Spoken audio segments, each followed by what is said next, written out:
All right, good morning, everybody. I'm Sheriff David Hathaway. We have some very impressive guests with us today. I'm very excited about what we're doing here today. And welcome to everybody. También quiero dar el bienvenido a todos los medios de comunicación que son del otro lado y todos los visitantes que tenemos acá que hablan español. What we're doing here is to talk about a very important issue. The border issues. If you do a survey nowadays of Americans of what's the number one issue on everybody's mind, it's immigration and border issues. And the reason we're having this event here in Nogales is our county has the biggest ports of entry with Mexico of any of the four border counties. If you talk about Cochise County, Pima County, Yuma County, and Santa Cruz County, we have the biggest ports of entry with Mexico. And we value our relationship with Mexico. 80% of Mexico's external GDP involves trade with the United States. We have millions of dollars of value coming back and forth every day, and we have key industries. It's a symbiotic relationship. We depend on Mexico. Mexico depends on us. One of those industries is the produce industry, the fresh fruit and vegetable industry. We provide 60% of the fresh produce for the United States during the winter. It's because the United States is a northern climate and we don't have a growing season in the winter. So we depend on Mexico and Central America. It doesn't matter if you're trying to get lettuce, tomatoes, mangoes in the Midwest, in a Kroger, in the South in Winn-Dixie, or in the Western U.S. in Safeway. It comes across this border. We have a word down here that we call ambos Nogales. That means both Nogales. Two communities divided by a border, but with a shared symbiotic relationship. One thing I want to bring up is problems that we have that are to do with the border. And we had a solution. It was on the horizon. We had a border bill in front of Congress, and in a minute I'm going to introduce our esteemed VIP guests that we have. One of them is a congressman who tried his best to get the border bill pushed through Congress. Whenever anybody asks me, Sheriff, what's the number one thing that we need to solve this border crisis, I tell them we need immigration judges right here on the border to make decisions right here on the border so that we're not kicking the can down the road and deferring these hearings for years. So if anyone comes up to the border looking for a tourist visa, a work visa, a student visa, an asylum claim, we need those judges right here on the border to make those decisions. If the answer is yes, it's yes. If it's no, it's no. But people should be able to make their claim right here on the border. When I saw that border bill, I read all 370 pages to make sure that was in there, because I've been saying for 3 years that's what we need. And lo and behold, it was in there. The immigration judges, the paralegals, the administrative staff for the judges, that was in the bill. And I'm sad to say that for political reasons, that bill never went forward. It had the solutions that all political groups have been asking for, but it was sidetracked and it didn't go forward. Now we're here today not for political reasons, not to do political stunts, but to look for solutions. And I'm going to introduce you to some people that are teammates with me looking for those solutions.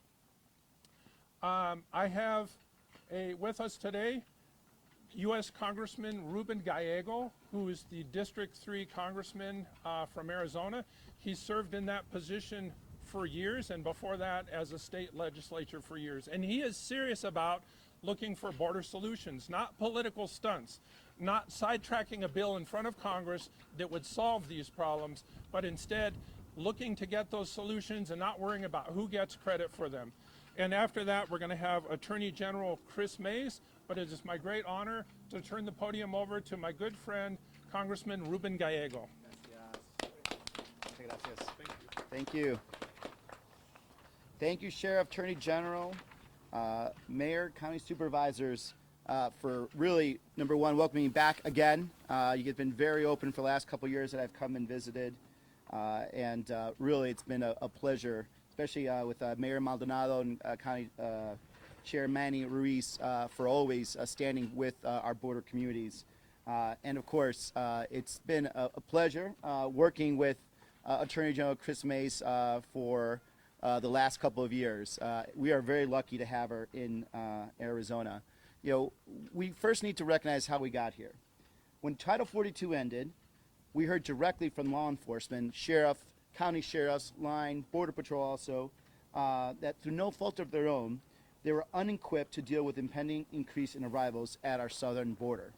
They asked for resources like buses, beds, personnel, and funding to process asylum claims and, just as important, keep communities safe. So heeding their calls, we, and I say we, all of us, pushed the administration and told Mayorkas, Secretary Mayorkas, precisely what this state needed and specifically asked for reforms to our border laws. Over a year now, Title 42 ended. Our Arizona border has experienced tens of thousands of arrivals a day. And that's why more than a month ago, a bipartisan group of senators unveiled the most comprehensive border security package we've seen in years. It is what America needed, and it's what our border communities needed. It also has support of Border Patrol, law enforcement, and includes the following: funding for Arizona border communities like Nogales, more tools to help stop the fentanyl crisis, and changes, and you just heard from the sheriff, to how the U.S. handles asylum claims and increased funding for border protection. But less than one day after this bill was announced, extremists in Congress and across the country quickly mobilized to block the package. Not because it was a bad bill, not because the bill didn't do everything they wanted in the package, not because the bill didn't do enough, but because of just pure politics. And in a month and a half since that package was blocked, Arizona communities continue to experience increased arrivals at our border. Putting politics ahead of everyday Arizonans is shameful. That's why we're here this morning, to underscore the need to bring Arizona's border communities and law enforcement the resources they need. In Congress, I fought for Arizona, and I have fought to secure our border. In the House, we passed comprehensive immigration reform. We've secured billions in funding for customs and border protection, and we've helped communities like Nogales, Tucson, Douglas, and Yuma get the funding they need to process arrivals. But the reality is, it has not been enough, and we do need to do more. Extremists in Congress must put politics aside and pass the funding and border security reform bill that is right now sitting idly in Congress. Every minute we wait means more fentanyl deaths, more strain on our first responders, such as here, and a looming possibility of street releases, something that no small community wants or Arizona wants in general. Right now, according to Acting CBP Commissioner Troy Miller, scanners to detect fentanyl being smuggled across the border sit in warehouses right here in Nogales, unused. All because right-wing members of Congress haven't allocated the funding needed to install them. Think about that. They are right here. We just need that approval to install them. The funding to install the scanners was in the supplemental funding that was requested by my Republican colleagues and was blocked. In the coming weeks, Congress will reach a funding deadline that will have a direct impact on Arizona. What will my colleagues do? Will they actually put Arizona first? Or will they continue to play politics for such an important issue? Let me tell you where I am at this. I've called on Speaker Johnson and will continue to push my colleagues in Congress to get Arizona the funding and reforms required to support law enforcement. I've already passed my Buck Stops Act here into law to go after cartels laundering money while thousands of Arizonans die from fentanyl.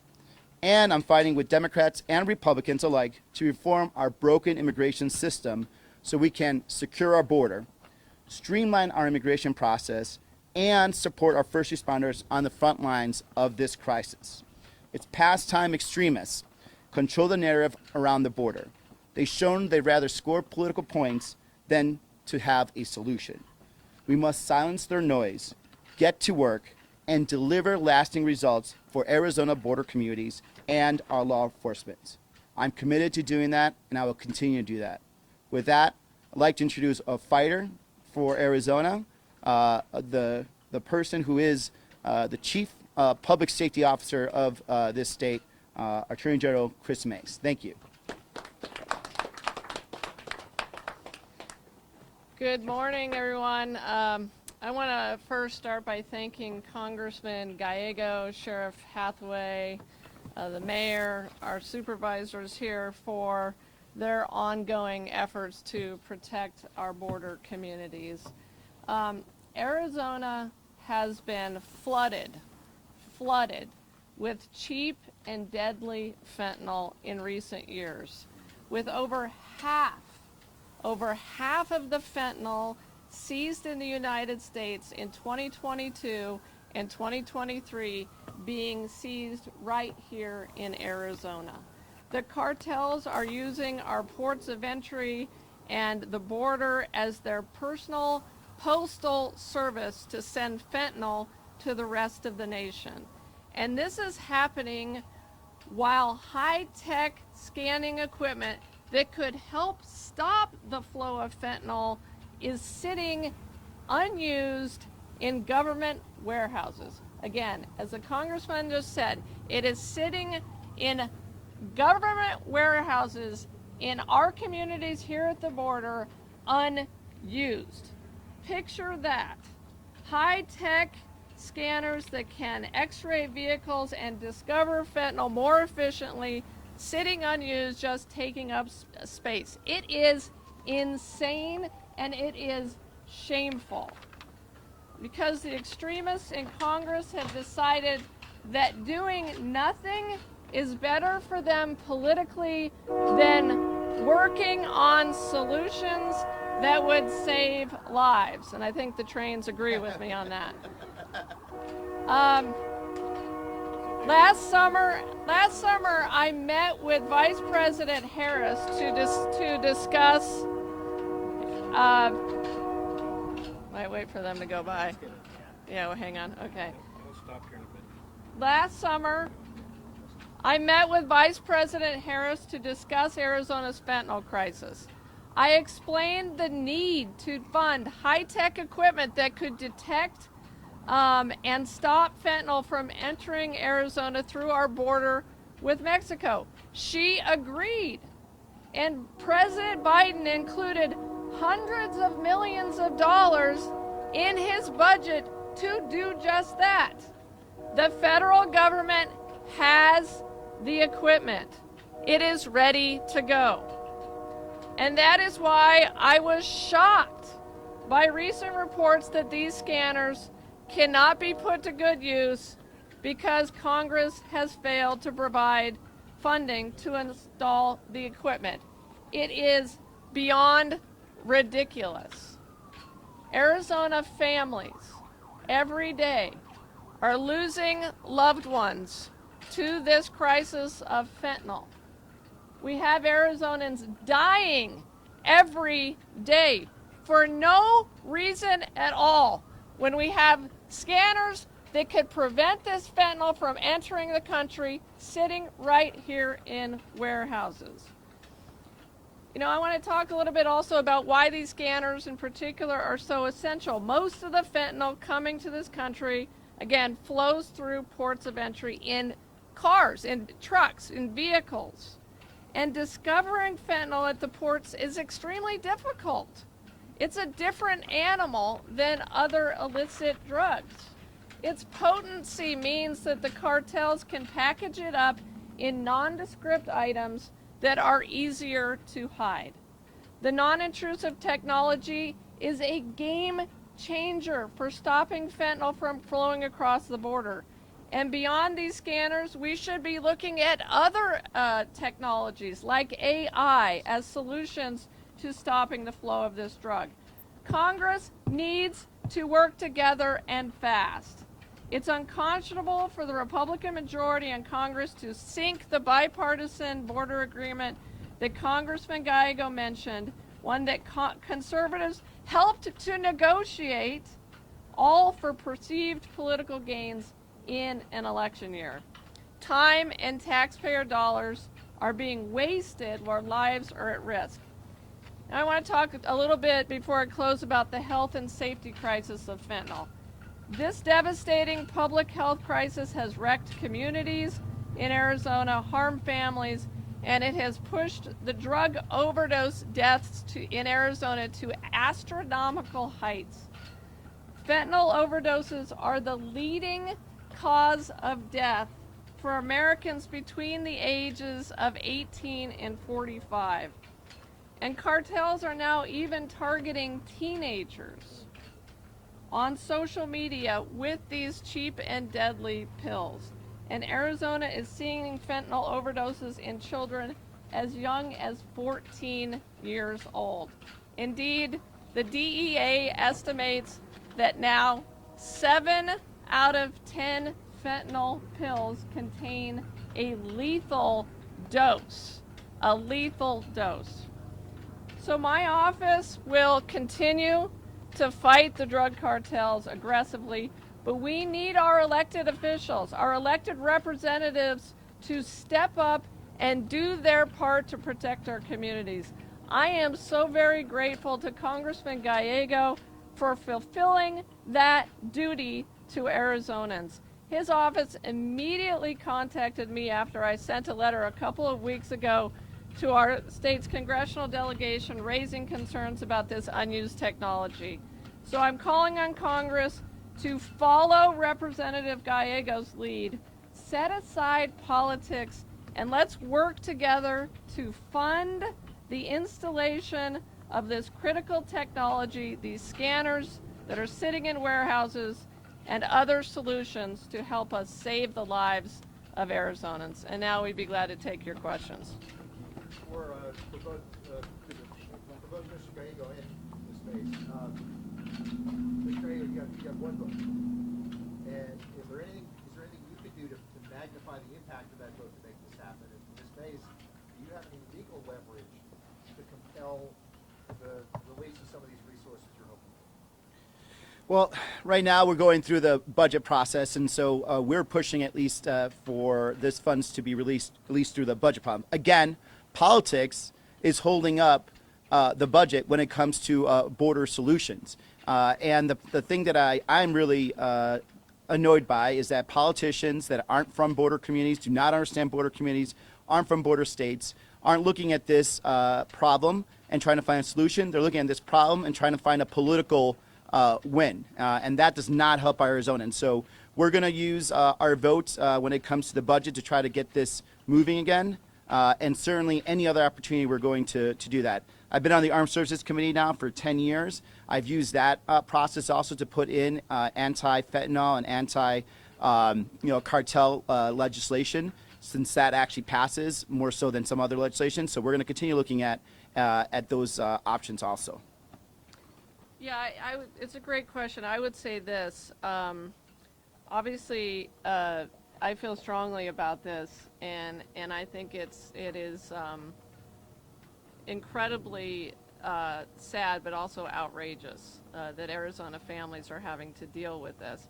I am looking at every legal option available to me. I'm going to ask my Solicitor General's office to look at every legal avenue open to the Attorney General of Arizona.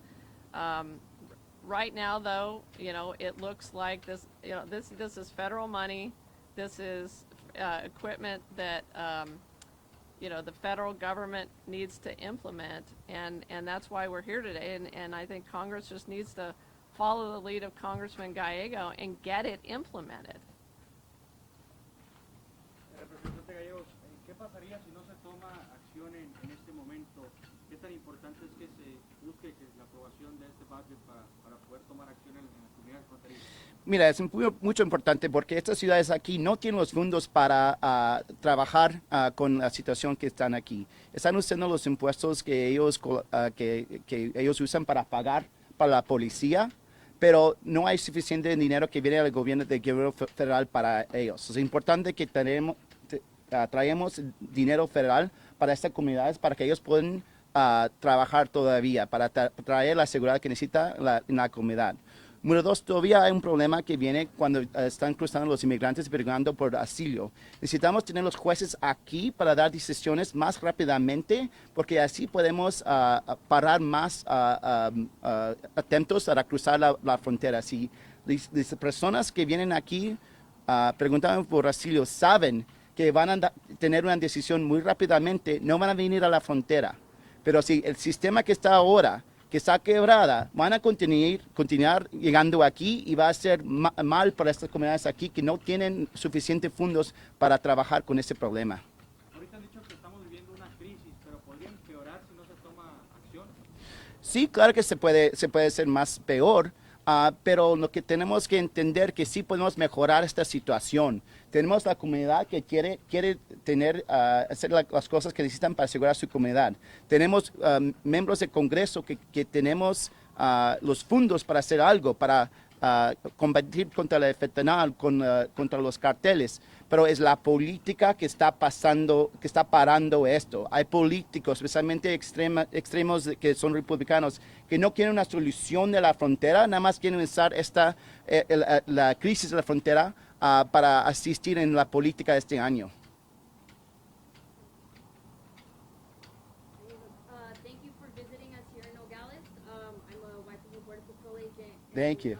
We have 3 small kids that live very close here to the border. I appreciate all that you're doing, bringing attention to what's happening at the border. And I'm really wondering though, why you wrote a letter to Biden's DHS to demand that Title 42 be stopped when you knew that there was going to be this border crisis. Thank you for the question. I think it's important that we understand that Title 42 is an important tool, but we also need an overall solution. And part of that letter, I actually told the administration that it's important for you also to have a post-solution to Title 42 because we are going to have a crisis at the border. And this is why I'm working and have worked with Republicans. And a lot of us were trying to pass a bill that would have brought more than 2,000 Border Patrol, 1,200 asylum judges, would have brought the funding that we need to put on more custom police officers, the technology we need to actually find these fentanyl. So we are working on it, and even now, with what's happening with our funding for SSP, so that way our local law enforcement will get reimbursed, we've been pushing hard on the administration to release that money, stop sending it to other states. We have the problems here.